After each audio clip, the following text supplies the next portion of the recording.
Kisah Rasulullah. Bagian 3. Perampok kejam dan tidak sopan. Mencuri dan merampok saat itu adalah hal yang biasa. Hanya sebagian kecil saja orang yang tidak pernah melakukannya. Perampok pun bukan cuma mengincar harta dan benda, tetapi juga orang yang dirampok. Perampok biasa menjadikan orang-orang yang telah dirampoknya menjadi tawanan dan budak belian. Saat itu perilaku bangsa Arab amat kejam, sampai melewati batas perikemanusiaan. Anak-anak perempuannya sendiri mereka bunuh. Ada yang dikubur hidup-hidup ke dalam tanah. Ada pula yang ditaruh dalam tong dan diluncurkan dari tempat yang tinggi. Mereka malu jika mempunyai anak perempuan. Mereka juga suka menyiksa binatang. Jika seseorang mati, keluarganya mengikat unta di atas kuburan dan tidak memberikan makan serta minum sampai si unta mati. Mereka beranggapan unta itu kelak akan menjadi tunggangan si mati. Musuh yang tertangkap diperlakukan sangat kejam. Mereka biasa mengikat musuh pada seekor kuda dan membiarkan kuda tersebut berlari sehingga orang yang diikat itu mati terseret-seret. Telinga atau hidung musuh yang kalah dijadikan kalung, serta tengkoraknya dijadikan tempat minum arak.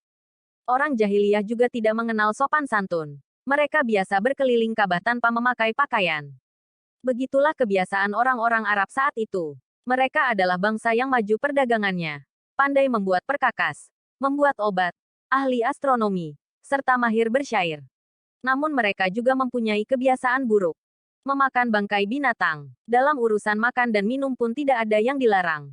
Segala macam binatang boleh dimakan. Binatang yang sudah mati pun disayat dagingnya, dibakar, dan dimakan.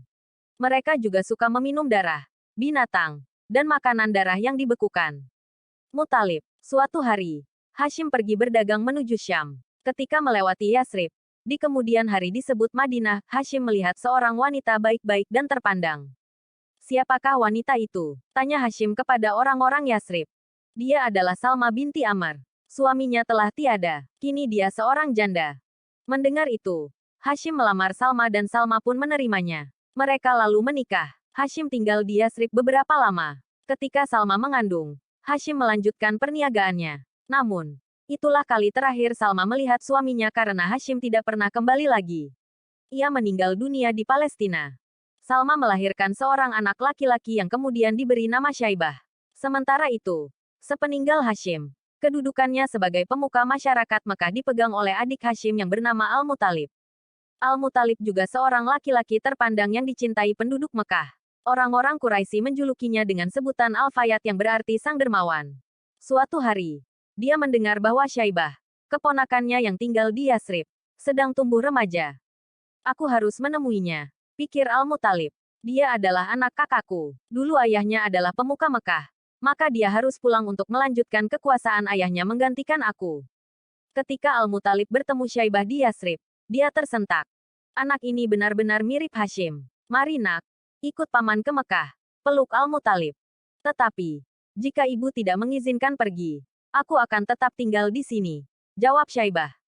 Syaibah. Nama Syaibah diberikan karena ada rambut putih uban di kepalanya sejak dia kecil.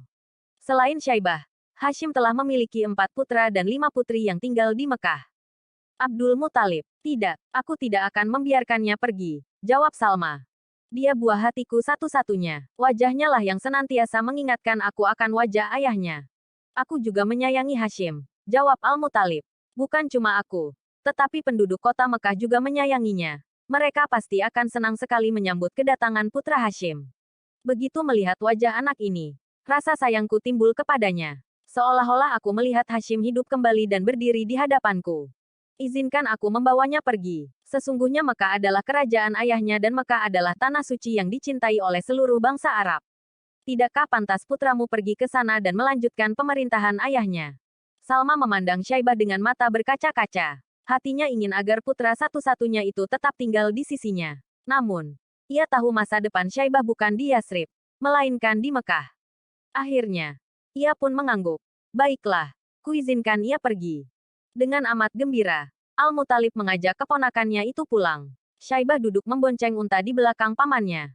Ketika mereka tiba di Mekah, orang-orang menyangka bahwa anak yang duduk di belakang Al-Muthalib adalah budaknya. Abdul Muthalib, budak Al-Muthalib. Abdul Muthalib, panggil mereka kepada Syaibah. Celaka kalian, dia bukan budakku. Dia anak saudaraku, Hashim. Namun, orang-orang telanjur menyebutnya demikian sehingga akhirnya nama Syaibah pun terlupakan. Setelah itu, dia dikenal dengan nama Abdul Muthalib. Dia